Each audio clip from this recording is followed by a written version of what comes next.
우리 옆에 계시는 분들 보시면서 평화 인사를 나누겠습니다. 주님의 평화가 함께 하시기를. 여러분들의 삶 가운데 우리 주님 주시는 평안 늘 가득하기를 바라고, 우리 주님 주시는 평안과 감사가 가득한 풍성한 한가위 되시기를 바랍니다. 오늘 말씀은 여러분들이 모두가 다 잘 아시는 나아만 장군의 이야기입니다. 이 나아만 장군의 나병이 치료되었다라는 것이 이 이야기의 핵심이죠.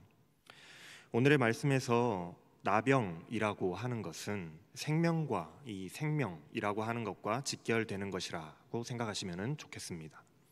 왜냐하면 당시의 나병은 생명과 직결된 죽을 병과도 같은 생명을 조금씩 점점 좀먹어가는 심각한 병이었기 때문에 그래요. 여러분, 사람에게 생명이라고 하는 것이 어떤 의미가 있겠습니까? 세상 그 무엇보다도 소중하고 중요한 의미가 있지 않겠습니까?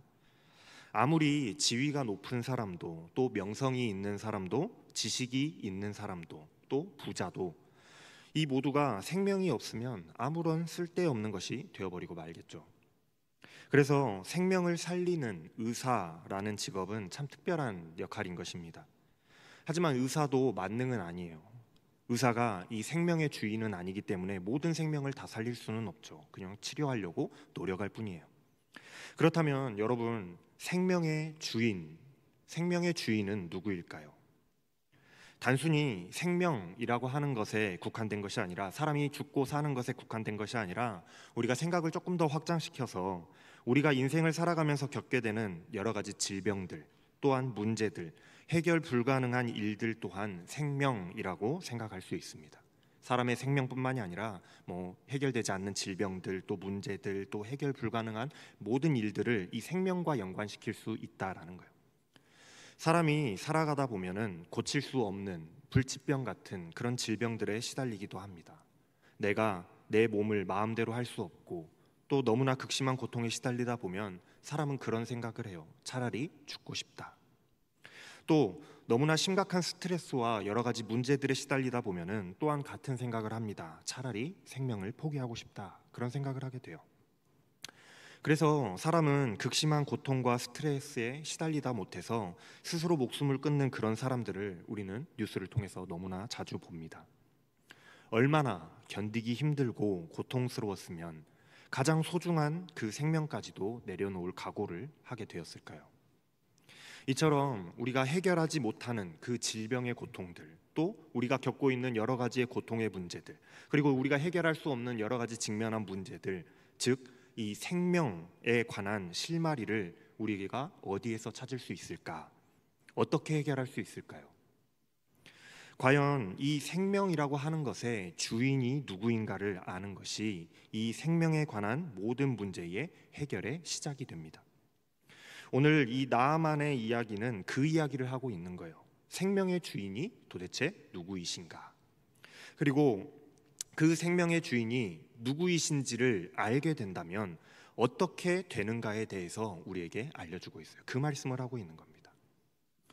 오늘 말씀을 들으실 때에 여러분들의 모습과 이 나아만 장군의 모습을 여러분들이 겹쳐서 이 오버랩 시켜서 한번 말씀을 들어보시면 더 생생하게 들리실 것 같아요. 오늘 말씀의 주인공인 이 나아만은 그 이름의 뜻이 공정한, 정중한이라는 의미를 가지고 있는 이름을 가지고 있었습니다. 아마도 이 나아만이라는 사람은 자신이 가지고 있었던 권력, 권세에 비해서는 그렇게 교만하지도 또 나쁜 사람도 아니었던 것 같아요. 오히려 많은 사람들로부터, 많은 국민들로부터 존경을 받는 사람이었던 것 같습니다. 이 나아만이라는 사람은 북왕국 이스라엘 옆에, 그리고 또 지난주 말씀에서 나왔던 이 모압이라는 나라의 위에 있는 그 아람이라고 하는 나라의 군 총사령관이었어요. 오늘날로 말하면은 이 시리아라고 할 수 있고, 수도는 이 다마스커스가 수도였습니다. 오늘 말씀에 따르면 이 나아만 장군은 아람 왕에게, 그 나라 왕에게 아주 총애를 받는 존귀한 사람이었으며 모든 국민에게 존경을 받는 아주 대단한 영웅이었던 것 같아요. 어찌 보면은 왕 다음 가는 2인자라고 할 수 있는 그런 세력가였던 것 같습니다. 그런데 오늘 1절 말씀에 보면은 비밀이 하나 숨어 있어요. 아람 왕의 군대 장관 나아만은 그의 주인 앞에서 크고 존귀한 자니 이는 여호와께서 전에 그에게 아람을 구원하게 하셨습니다. 여러분들 비밀을 찾으셨습니까? 누구 찾으신 분 계세요? 나아만은 굉장히 존경을 받는 사람이었는데 그 이유가 아람을 구원한 구국의 영웅이었기 때문이라는 거예요. 나아만이 아람을 구원한 구국 영웅이 된 것은 언제 그렇게 된 것이냐면 다름 아니라 이스라엘과 전쟁하는 전투에서 나라를 구원하게 된 것이었거든요. 이스라엘과 전쟁을 승리로 이끈 사람이었다라는 거예요. 이스라엘과 아람은 이게 접경 지역에 늘 붙어 있어서 끊임없이 계속해서 싸우는 그런 앙숙 관계였는데 아마도 아합 왕이 북왕국 이스라엘의 왕 아합이 전사한 그 길르앗 라못 전투를 지휘한 사람이 이 나아만 장군이었던 것 같아요. 그런데 그 일을 그 이스라엘에게서 그 아람을 구원하게 한 그 일을 누가 하셨다고 기록되어 있습니까? 이게 바로 비밀이에요. 누가 구원하게 하셨다고 기록되어 있어요? 하나님이 하게 하셨다라는 거예요. 하나님이. 즉 나아만을 하나님께서 존경받게 하셨다라는 거예요. 이스라엘을 패배하게 하면서까지 말이죠. 왜 이 말씀이 비밀이냐? 하나님은 지금 나아만이라고 하는 이 외국 사람, 이스라엘 사람이 아니에요.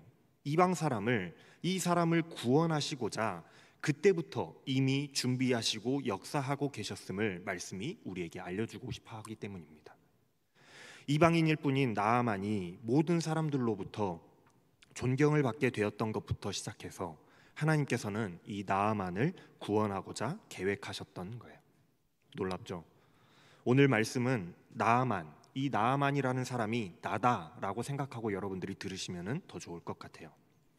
우리의 인생도 그렇습니다. 그저 이방인이요 하나님의 백성이 아닌 사람이었던, 하나님을 믿지 않는 사람이었던 하나님은 나를 구원하시고자 오래전부터 계획하고 예비하셨더라는 거예요. 오래전부터 준비하셨더라는 거죠. 자, 그렇게 존경받는 사람인 이 나아만은 정말 큰 용사였음에도 불구하고 나병 환자였습니다.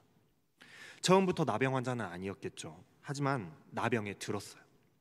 성경에 나오는 나병이라고 하는 것은 일종의 악성 피부병을 모두 다 통틀어서 이르는 말입니다. 오늘날에야 의술이 발달해서 병원에 가면은 이 피부병이 아토피인지 건선인지 아니면 대상포진인지 알레르기인지 아니면 그냥 단순한 부스럼인지 구별할 수 있지만은 그 옛날에는 그걸 어떻게 구별할 수 있었겠습니까? 알 수 없었겠죠. 그래서 일단 피부병이 이렇게 피부에 발병을 하면 제사장에 가서 진찰을 받아요. 그런데 제사장이 봤을 때 이것이 치료가 힘든 악성 피부병일 경우에는 나병이다라고 판결을 하는 것이고, 보았을 때 그냥 단순한 부스럼 같으면 그냥 이렇게 침 발라주고 집에 가라고 하는 거예요. 그러니까 나병이라고 해서 꼭 우리가 문둥병이다라고 생각할 필요는 없습니다. 그걸 가리키는 건 아니에요. 오늘날 한센병이라고 하는 문둥병은 정말로 나병 중에서도 아주 심한 나병이 이 문둥병이었고, 아마도 나아만이 걸렸던 나병은 한센병은 아니었던 것 같아요. 악성 건성과 같은 당시로서는 치료하기는 굉장히 어려운, 치료가 되지 않는 그런 피부병의 일종이었던 것 같아요.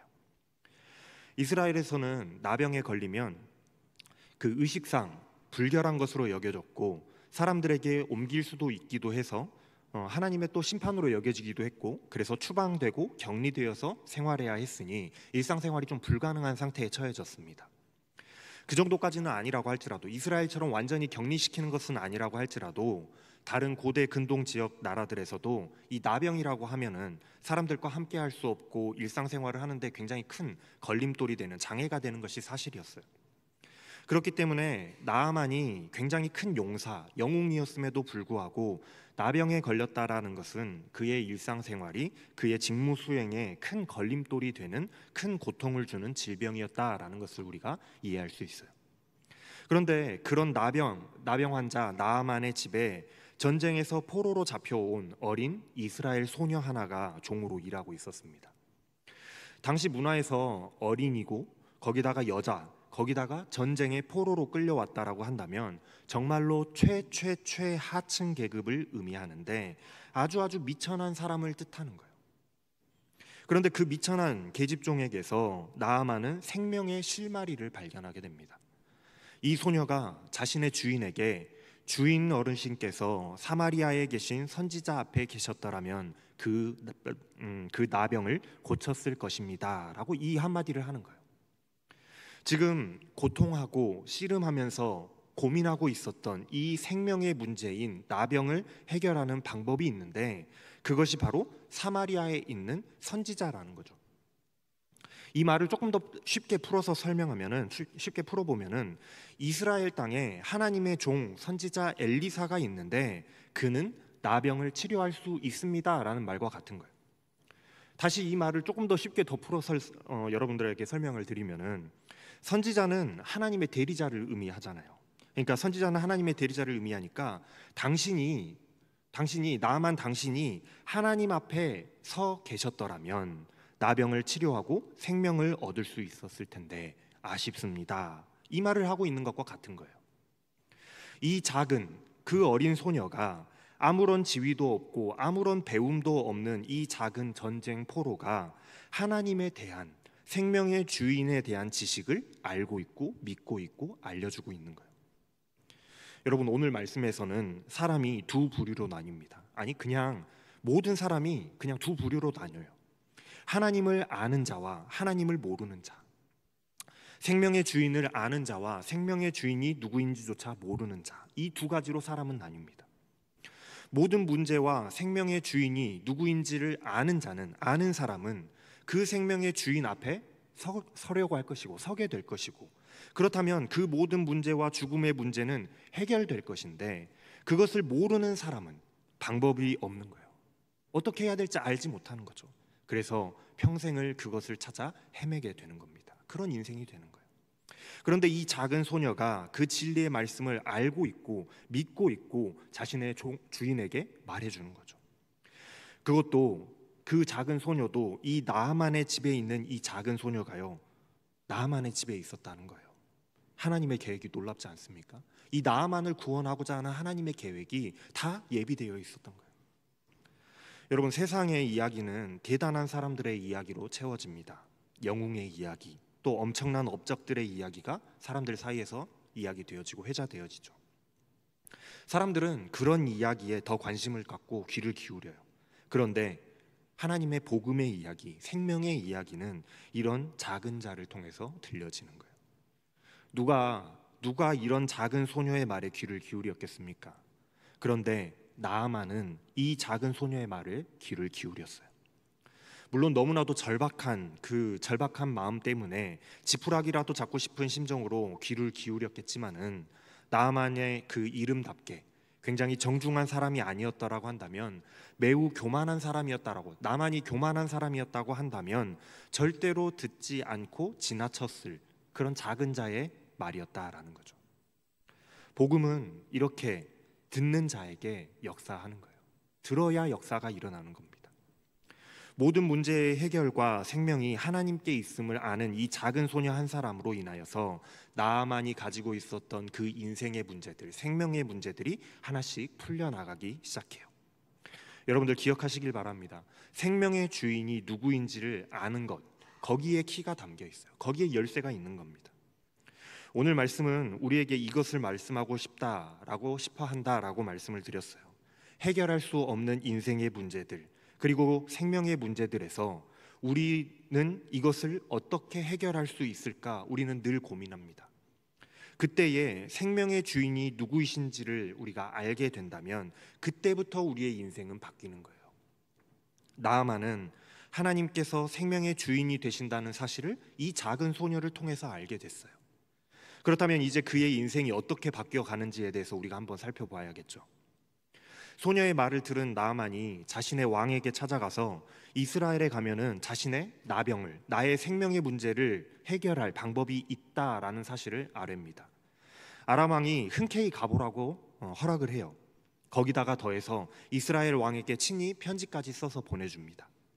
물론 이쯤에는 아람과 이스라엘이 그래도 어느 정도 이렇게 화해하는 그런 분위기에 있어서 나아만이 이스라엘로 이렇게 갈 수 있는 그런 상황이 되었던 것 것이지만은 그래도 여전히 앙숙 관계에 있는 그 두 나라인데 아람 왕이 편지를 써주는 것이 좀 쉬운 일이었겠습니까? 마음 편했겠어요? 편지를 써서 우리 애가 좀 아픈데 좀 잘 봐주십시오 하고 아쉬운 소리를 해야 되는데 그게 하고 싶었겠냐고요. 그런데도 흔쾌히 편지를 써서 보내는 것을 봤을 때에 아람 왕이 이 나아만 장군을 얼마나 사랑하고 총애했는지를 우리가 알 수가 있죠. 그래서 나아만은 이스라엘로 떠나게 되는데 갈 때 빈손으로 가지 않고 은 10달란트 그리고 금 6천 개 그리고 의복 10벌을 가지고 갔다라고 기록되어 있죠. 뭐 이제는 여러분들한테 제가 일일이 계산하지 않아도 달란트가 얼마나 큰 단위인지 여러분들이 짐작하시죠. 몇 번 이것에 대해서 설명을 드렸으니까 잘 아실 거라고 생각해요. 은 10달란트면요 340kg입니다. 금 6천 개면 68kg이에요. 이게 은값하고 금값으로 계산하면 얼마나 큰 돈입니까? 따로 계산하지 않아도 어마어마한 금액이라는 걸 우리가 짐작할 수 있어요. 또 당시의 옷은 엄청나게 귀한 것이었는데 그냥 옷도 아니고 금으로 막 수놓아진 그런 고관 대작이나 왕이 입을 법한 그런 엄청난 옷을 예물로 10벌이나 가지고 갔으니 나아만이 얼마나 간절한 마음으로 얼마나 치료받고 싶은 마음으로 나아갔는지를 알 수가 있어요. 여러분, 생명이라는 것이 바로 이런 겁니다. 내가 가지고 있는 모든 것, 천금을 주고서라도 낳고자 하고 살고자 하는 것, 얻고자 하는 것이 생명인 거예요. 세상에 권력이 있으면 뭐합니까? 세상에 돈 많이 있으면 뭐해요? 그거 다 내어놓고서라도 내가 생명을 얻을 수만 있다면, 내가 이 질병에서 노인받을 수만 있다면, 내가 죽을 것 같은 이 문제 속에서 해방되어질 수만 있다면 기꺼이 그것을 내어놓고 나아가는 것이 바로 생명인 거예요. 그런 귀하디 귀한 생명의 주인이 누구시라고요? 하나님이시라고요. 나아만이 아람 왕의 그 편지를 들고서 이스라엘 왕에게 찾아가서 이스라엘 왕에게 그 편지를 전해줬습니다.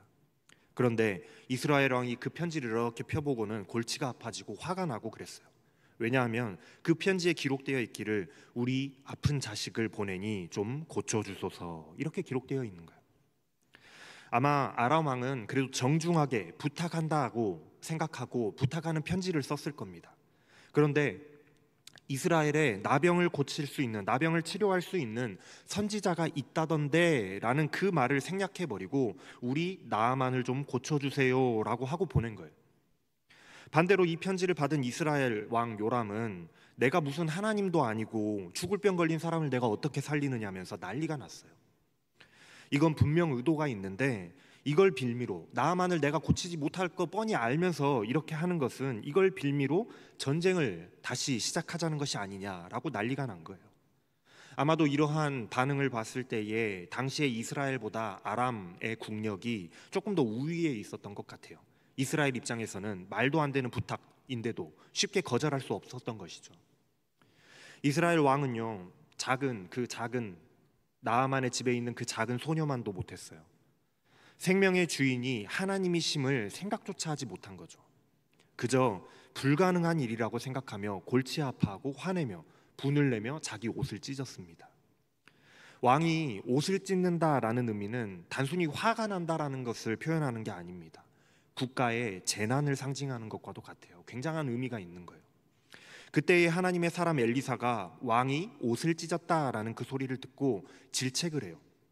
어찌하여 왕이 옷을 찢고 그러십니까? 라고 질책을 하는 거예요. 이렇게 성경에는 우리가 가지고 있는 성경에는 굉장히 정중한 말로 어찌하여 왕이 옷을 찢었나이까 이렇게 말하고 있는 것처럼 들리지만 이거 굉장히 돌려가는 겁니다. 네가 이 왕에게 지금 하는 이야기예요. 네가 하나님께서 생명의 주인이신 줄 알았더라면 옷을 찢지 않았을 텐데 에라이 믿음 없는 놈아 하고 말하는 것과 같은 말인 거예요. 생명의 주인이 누구인지를 알지 못하는 인생은 그럴 수밖에 없는 겁니다. 하나님이 주인이신 줄 알았다면 하나님께 맡겨드리면 되었을 텐데 모르니까 이건 내가 해결할 수 없는 일이라고 그 해결 방법을 찾아 헤맬 수밖에 없는 거예요. 엘리사가 나아만을 자신에게 보내라고 합니다. 그 사람을 나에게 보내소서. 그가 이스라엘 중에 선지자가 있는 줄 알리이다. 그 사람을 나에게 보내면 내가 치료하겠습니다. 그 사람이 이스라엘의 생명의 주인 되시는 하나님이 계신 줄 알게 될 것입니다. 이렇게 말하는 거예요. 나아만이 이제 말들과 병거들을 거느리고 엘리사의 집에 찾아가서 엘리사의 집 문 앞에 섰습니다. 고관 대작이니까, 굉장히 위세가 있는 사람이니까 그 행렬이 얼마나 위세가 있었겠습니까? 자신의 위세를 한껏 과시하면서 왔을 거예요. 말 그대로 행차죠, 행차. 엄청난 그 행렬이에요. 이 모습은 나아만이 아직까지도 교만하여 있는 그 모습을 보여주는 거예요. 세상에서 나의 모습이 어떠했었는지, 내가 세상에서 어떠한 권력을 가졌으며 얼마나 대단한 부를 가지고 있었는지를 보여주는 우리들의 그 교만한 모습과도 같은 모습이에요. 그리고는 엘리사의 집 문 앞에 섰다라는 것은, 엘리사의 집 문 앞에 가서 딱 이렇게 섰다라는 것은 하나님의 선지자 앞에, 즉 하나님 앞에 섰다라는 것을 의미합니다. 여러분들, 오늘 말씀에서 선지자나 또는 엘리사라는 표현이 나오면 하나님이라고, 엘리사나 선지자는 하나님이다 라고 생각하시면 돼요. 엘리사가 하나님의 대리자이기 때문에 그래요. 그러니까 나아만은 지금 하나님 앞에 나왔는데도, 하나님 앞에 섰는데도 내가 세상에서 좀 이렇게 한가닥 하던 사람인데 라고 교만하게 나왔다라는 거예요. 교만한 모습으로 섰다라는 거예요. 자신이 그렇게 위세 있게 행차해서 문 앞에 서면, 그렇게 근엄한 모습으로 서면 엘리사가 막 굽신굽신 나와가지고 버선발로 나와서 맞이할 줄 알았던 겁니다. 나아만이 상상하는 모습은 그랬어요. 엘리사가 막 버선발로 뛰어나와서 맞이하고 들어오시라고 에스코트하고 성대하게 대접하고 담소를 나누고 커다랗고 화려한 그 치유 의식을 행하는데 마치 구판 벌여놓듯이 큰 행사를 준비하고 화려한 치유 행위로 그 아픈 부위에다가 손을 흔들면서 주술적인 뭔가를 행하는, 그런 있어 보이는, 뭔가 치료될 것 같아 보이는 그런 퍼포먼스가 있을 것으로 기대했던 것 같아요. 그런데 웬일입니까? 엘리사가 아니라 엘리사의 종이 쪼로로 나와서는 저희 선생님께서 말씀하시길 요단강 가서 몸 7번 씻으시랍니다. 그러면 살이 회복되어서 깨끗해질 거라고 하십니다. 안녕히 가십시오. 이러고 끝인 거예요. 얼마나 황당합니까? 아니, 자신이 상상했던 그런 모습은 아니라고 할지라도 최소한 엘리사 본인이 직접 나와보기라도 해야지 코빼기도 비치지 않고 이게 무슨 일이냐고요. 자신을, 나아만 장군을 무시하지 않고서는 이런 일이 있을 수 있겠습니까? 그래서 나아만이 화가 나서 발길을 돌리면서 이렇게 말하는 거예요. 적어도 엘리사가 직접 나와서 정중히 나를 맞이했어야 했다. 그리고 그의 하나님의 이름을 부르며 상처 위에 직접 안수하고 나병을 고쳐줘야 도리가 아니겠는가. 게다가 우리 다마스커스에 있는 아바나 강과 바르발 강이 이스라엘의 모든 강물보다 깨끗하고 훨씬 좋은데 몸을 씻을 거면 거기 가서 씻으면 될 것을 요단강 가서 몸이나 씻으라고 화가 단단히 난 거예요. 실제로 요단강에 직접 가보면, 저 요단강 갔다 왔습니다. 실제 이거 현실적인 그 고증이에요. 실제로 요단강을 직접 가보면요, 흙탕물입니다. 그때도 아마 흙탕물이었던 것 같아요. 별로 멋진 강도 아니고요, 좋은 강도 아니에요. 당연히 치유 효과가 있는 것은 더더욱 아니죠. 반대로 나아만이 자랑하고 있는 다마스커스에 있는 아바나 강과 바르발 강은 만년솔이 녹아서 흘러내리는 강이라서 아주 시원한 강이고 멋들어지고 심지어 깨끗한 강물이었어요. 그래서 역사에 따르면은 로마인들은 이 강을 황금의 강이라고 불렀다고 해요. 비주얼만 놓고 봐도, 이 두 강의 비주얼만 놓고 봐도 아람에 있는 강이 더 최소한 병은 안 걸릴 것 같이 생긴 강이에요. 그런데 요단강은 이 비주얼을 봤을 때 오히려 병 걸릴 것 같이 생긴 강이었단 말이죠.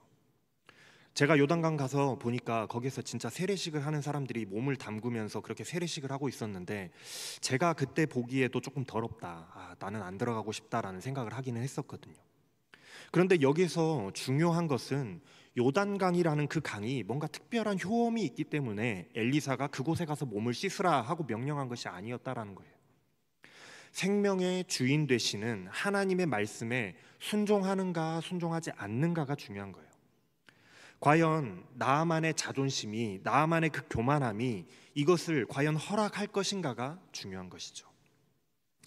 이 강에 효험이 있는 것이 아니라 하나님의 말씀의 능력이 있고 생명의 주인이신 하나님께 능력이 있는 것이기에 자기의 자존심을 내려놓고 하나님의 말씀에 순종할 수 있는가가 테스트가 되는 겁니다. 새로운 생명을 얻기 위하여, 자신의 병을 고치기 위하여 천금도 내어놓을 각오가 되어 있었던 사람이 아직도 자신의 자존심을 내려놓지 못하고 있는 그 나아만의 모습을 우리가 볼 수 있어요.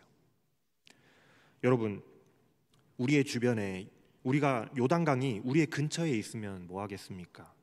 말씀에 순종하지 않으면 결국 무용지물인 거예요. 그리스도의 복음이 우리에게 거저 주어졌고 들려졌으면 뭐 합니까? 말씀을 믿고 순종하지 않으면 아무런 쓸모가 없는 거예요. 나를 내려놓고 하나님의 말씀에 순종하는 겸손이 우리를 생명으로, 구원으로 옮겨 놓는 것입니다. 화가 나서 이제 돌아서려고 하는 나아만을 그 종들이 붙들어요. 나의 아버지시여. 굉장한 존칭이거든요. 나의 아버지시여. 아니, 선지자가 더 큰 일을 하라고 했어도 했을 거잖아요. 가서 씻으라고 하는 것 정도는 우리가 해볼 수 있지 않을까요? 그래도 처음에 말씀드렸던 것처럼 이 나아만이 자신의 권세에 비해서는 굉장히 겸손했던 그런 사람이었던 것 같아요. 종들이 말한다고 그래도 화를 누그러뜨리고 가서 씻습니다. 가만 보면 그래요. 작은 소녀나 이 나만의 종들과 같은 이 낮은 자들은 오히려 말씀에 순종함이 있었는데, 가진 것이 많은 사람일수록 내려오기가 너무나도 힘들어하는 그 모습을 우리는 봅니다. 믿음이 그렇죠.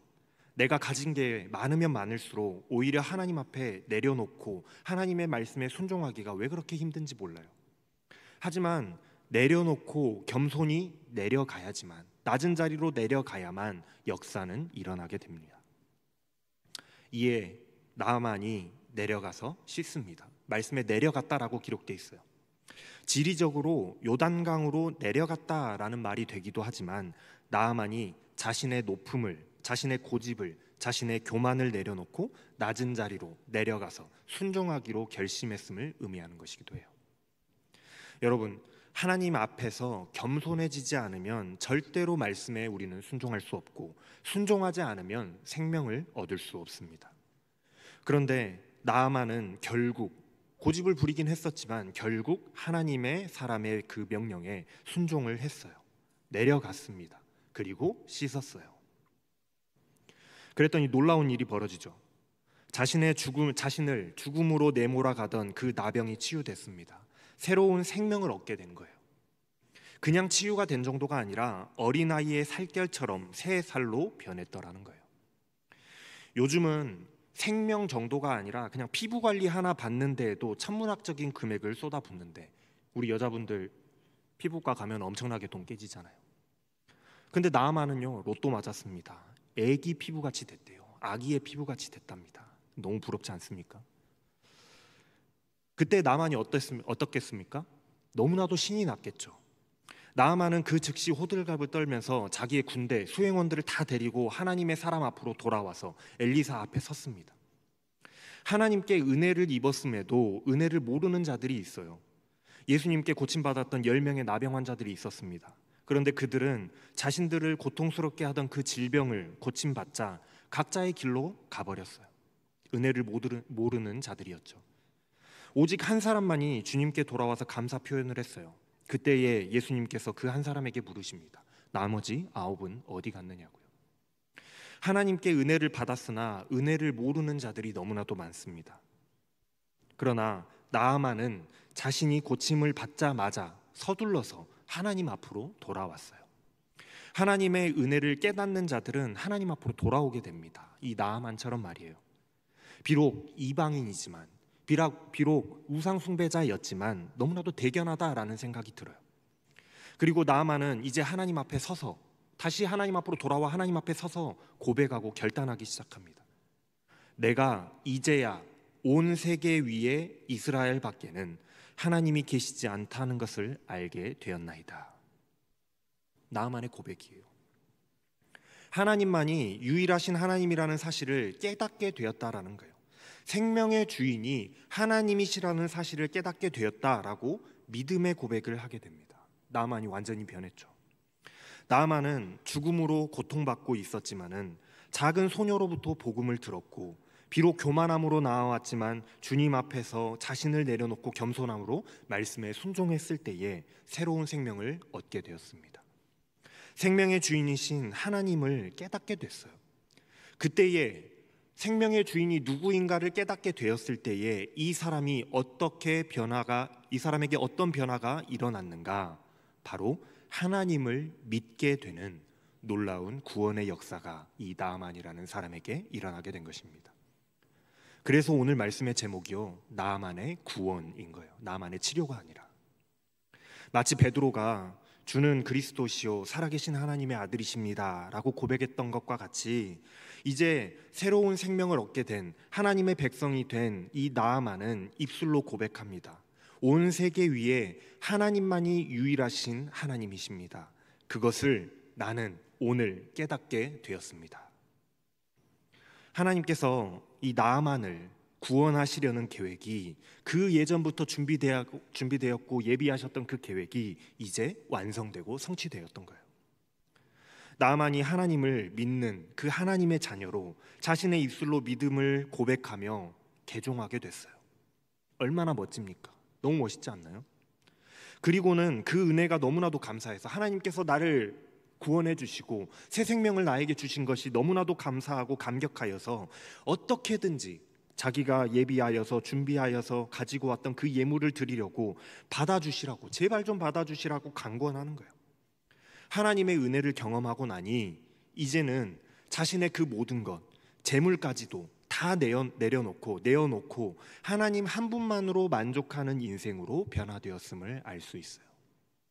하지만 엘리사는 절대로 받을 수 없다라고 사양합니다. 그거 받을 수 없다라고요. 왜 거절했을까요? 생활에 엄청난 보탬이 되는 그런 거대한 액수였는데 왜 거절했을까요? 지난주에 어떤 청년이 저한테 그런 질문을 하더라고요. 목사님, 엘리사가 갑절의 영감을 달라고 하는 걸 보면 엘리사는 욕심쟁이였나 봐요. 그런데요, 오늘 말씀에서 세상의 재물을 탐내지 않는 엘리사의 모습을 보면 엘리사는 분명 욕심쟁이는 아니었을 겁니다. 엘리사는 그러니까 나아만을 치료한 이 일이 자신이 한 일이 아니었기에 그 재물을 탐내지 않았습니다. 이 일이 하나님께서 하신 일이고 하나님께서 받으셔야 할 영광이었지 자신이 취해야 할 영광이 아니었기 때문에 그 재물은 자신의 것이 아니라는 사실을 잘 알고 있었어요. 그 재물을 내가 취하는 순간 하나님의 영광을 가로채는 것이 되었기 때문이죠. 그런데 그 뒤의 이야기를 보면은 엘리사의 사환이었던 게하시는 그 재물이 너무나도 탐이 나서 떠나가는 그 나아만을 뒤쫓아가서 은 2달란트와 옷 2벌을 받아와요. 엘리사 몰래 말이죠. 어떻게 됐을까요?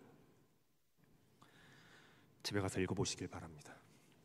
나아만에게 들었던 그 문둥병이 게하시에게 들어서 자손 대대로 그 문둥병이 이어지는 저주를 받게 됩니다.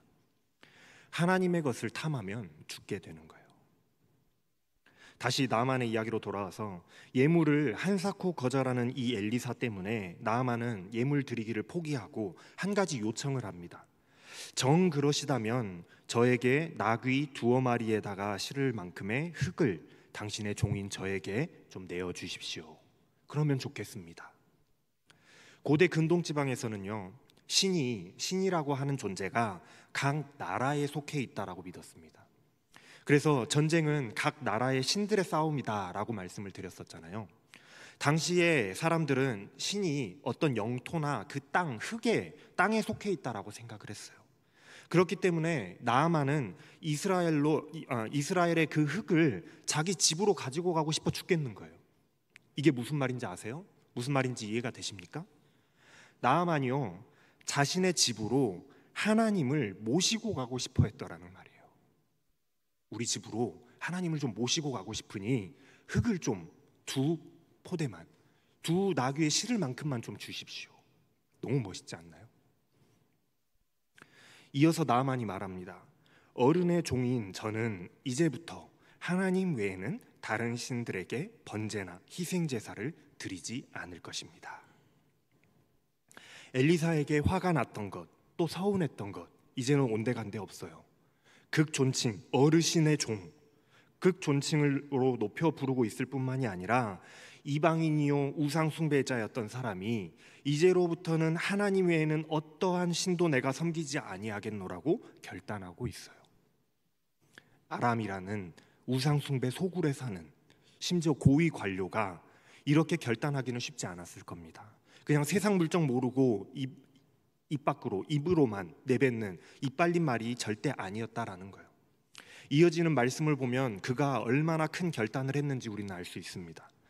그러나 한 가지만 어른의 종인 저를 하나님께서 용서하여 주시기를 바랍니다. 내가 모시는 왕께서 림몬신의 신전에서 예배를 드리려고 갈 때에 언제나 저의 부축을 받아야 하기 때문에 나도 모르게 허리를 굽히고 림몬 신전에 들어가야 합니다. 그러므로 내가 림몬 신전에서 허리를 굽히게 된다면 하나님께서 이 일 때문에 저를 벌하지 마시고 용서하여 주시기를 원합니다. 미리 하나님 앞에 용납해 주시기를 미리 구하고 있어요. 자기가 개종하고 하나님을 섬기기로 결단하게 되면 어떠한 어려움이 있을지 이미 다 알고 있고 계산하고 있다라는 것을 알 수 있습니다. 그러나 자신의 왕을 수행하는 데 있어서 내가 업무상 맡은 임무가 그래서 어쩔 수 없이 림몬의 신당에 내가 들어가게 될 테고, 그러다 보면 어쩌다가 보면 허리가 굽혀질 수 있을지언정 그것이 내가 림몬 신을 숭배하거나 경배하고자 함이 아님을 하나님께서 알아주십시오. 저는 이제부터는 우상에게는 절도 하지 않고 허리도 숙이지 않는 그들을 숭배하지 않을 것이며 오직 하나님만을 섬기기로 나는 작정했으니 결단했으니 나의 믿음의 진실됨을 하나님께서 알아주시고 용납하여 주시기를 바란다는 이 나아만의 이 요청이 얼마나 진솔하고 담백한지 몰라요. 참으로 그의 이름만큼이나 정말로 정중한 사람이 아닐 수가 없습니다. 그의 말을 들은 엘리사도 오케이, 나아만의 그 요청에 긍정적인 대답을 하고 보내요. 좋소, 안심하고 가도 됩니다. 그래도 됩니다.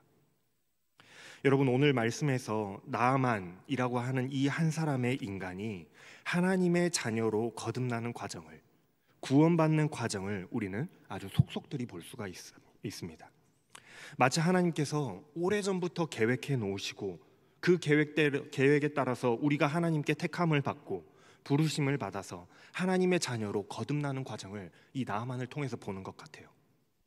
우리는 늘 해결할 수 없는 그 생명의 문제, 인생의 고민들을 놓고 늘 고민하면서 살아갑니다. 이거 어떻게 해야 되지? 어떻게 해결할 수 있을까? 나 이거 힘들어서 더 이상 못 살겠다. 고민하면서 살아가요. 어떻게 하면 이 생명의 문제를 해결할 수 있을까 깊이 고심합니다. 하지만 이 문제들의 실마리를 절대로 우리는 세상에서 찾을 수가 없어요. 우리의 노력으로도, 우리의 배움으로도, 과학으로도 찾을 수가 없습니다. 생명의 주인이 누구이신가를 아는 것에만 그 실마리가 담겨 있는 거예요. 그리고 생명의 주인이 누구이신지를 알게 되면 그 사람의 인생이 변화되게 되는데 세상의 귀한 것 모두 다 내려놓고 오직 생명의 주인이신 하나님의 말씀에 순종하는 삶으로 변화되게 되는 거예요. 그렇게 겸손함으로 생명의 주인이신 하나님을 믿고 따를 때에 우리의 고민거리였던, 우리의 생명의 걸림돌이 되고 문제가 되었던 문제들이 모두 다 해결되어지는 역사가 일어나게 되는 것입니다. 새로운 생명을 얻게 되는 거예요. 즉 그걸 우리는 구원받은 인생이다라고 이야기하는 겁니다. 사랑하는 형제 자매 여러분, 인생에 해결되지 않는 그런 문제들로 씨름하면서 고통하고 계십니까? 해결되지 않는 그 질병으로 고통받고 계시나요? 또는 삶과 죽음의 문제로 고민하고 계십니까? 하나님께서 모든 생명의 주인 되신다는 사실을 여러분들 잊어버리지 마시기 바랍니다. 그리고 생명의 주인 되시는 하나님 앞에 겸손히 서시기 바랍니다.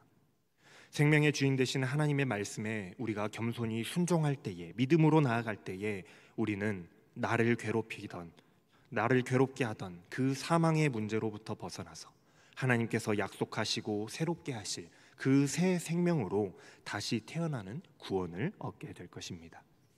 생명의 주인 되신 하나님 앞에 겸손히 순종하는 모든 분들 다 되시기를 주님의 이름으로 축원합니다. 기도하겠습니다.